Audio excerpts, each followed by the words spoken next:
Hai sobat anime, apa kabar semua? Semoga kalian baik-baik saja. Kali ini Mimin akan membahas bocoran singkat Swallowed Star episode 179 yang akan tayang di minggu depan. Setelah tiba di medan perang domain luar, kekuatan luar biasa Luo Feng langsung diakui dan diberi gelar Jenderal World Master. Ia dan para prajurit baru lainnya bergabung dengan tim Dewa Abadi Taiwo untuk menghadapi ras sayap dan mengumpulkan poin kontribusi. Medan perang luar sangatlah berbahaya, di luar pangkalan militer seluruh area adalah zona pertempuran. Sedikit saja lengah bisa langsung ditebas oleh petarung kuat dari ras sayap.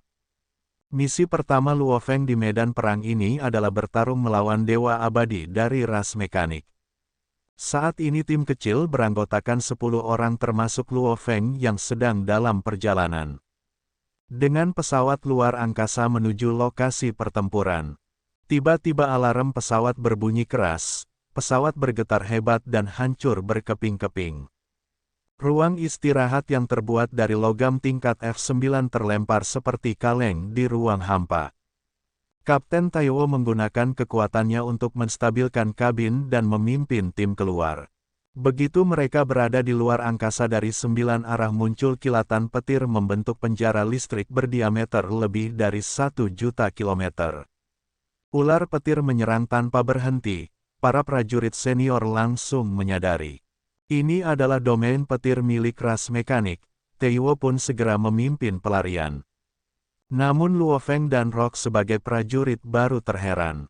Mengapa domain petir ini terlihat tidak berbahaya? Poison, salah satu anggota tim, memperingatkan bahwa bahaya sebenarnya belum dimulai.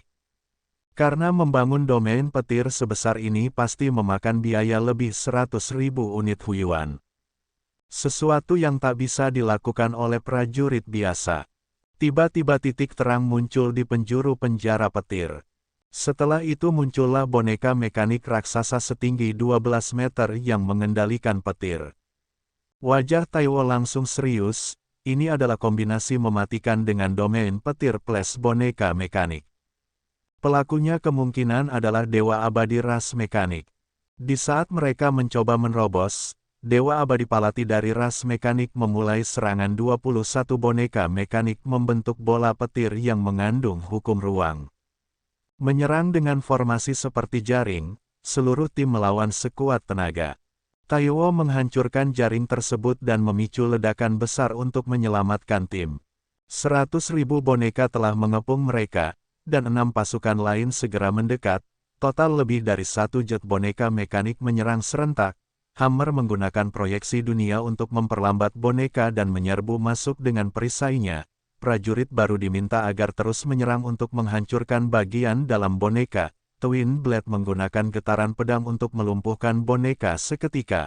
Wind berubah menjadi angin topan untuk membantai musuh. Charming Girl menangkis dengan senjata air lunaknya dan menyerang dengan senjata bermata 5, sedangkan Luo Feng menggunakan jurus tingkat ke-7.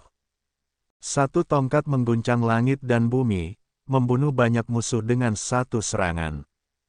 Dia bahkan menunjukkan kekuatan yang melebihi tingkat ke-7. Pertempuran luar domain yang tak seimbang ini baru saja dimulai. Meski tim kecil unggul sementara, Luo Feng merasa ancaman belum berlalu. Ia menduga boneka-boneka ini bukanlah kartu as ras mekanik. Di tengah pertempuran, Poison mengaktifkan sulur panjang dari baju zirahnya untuk mengumpulkan boneka yang telah dikalahkan. Namun baru 1% dari pasukan boneka yang hancur. Saat itu juga Dewa Ras Abadi Mekanik memulai serangan puncak. 3.000 sambaran petir mengandung hukum ruang menyambar dari dalam pasukan boneka. Boneka inti memiliki lapisan luar dari logam murni tingkat F8. Ini sangat sulit dihancurkan. 3.000 boneka F8 mengepung Kapten Taiwo. 800 lainnya menyerang 9 anggota tim lainnya. Kekuatan luar biasa ini hampir tak tertahankan. Charming Girl sangat panik dan meminta bantuan. Luo Feng pun datang secepat kilat dan memasukkan Charming Girl ke dalam cincin dunianya. Poison mendesak semua orang untuk mengeluarkan kekuatan pamungkas mereka jika ingin selamat. Luo Feng pun mengaktifkan senjata Nasen tingkat 9 dan mengubah busur panjang emas gelap menjadi pedang emas sepanjang 3,3 meter. Ia melesat dengan awan gelap di kalinya bagaikan dewa kematian, seketika memukul mundur musuh di sekitarnya. Di medan perang Luo Feng seorang diri dengan satu pedang tak ada yang bisa menandingi. Kekuatan yang ia tunjukkan membuat rekan-rekannya terpanah. Bukan hanya menyelamatkan tim dari bahaya, tapi juga membuat pertempuran yang awalnya tampak mustahil untuk dimenangkan berubah menjadi mungkin. Setelah menyelamatkan situasi, Kapten memimpin pelarian. Saat tim masih merayakan kemenangan, pasukan mekanik yang tadinya mengamuk tiba-tiba mundur.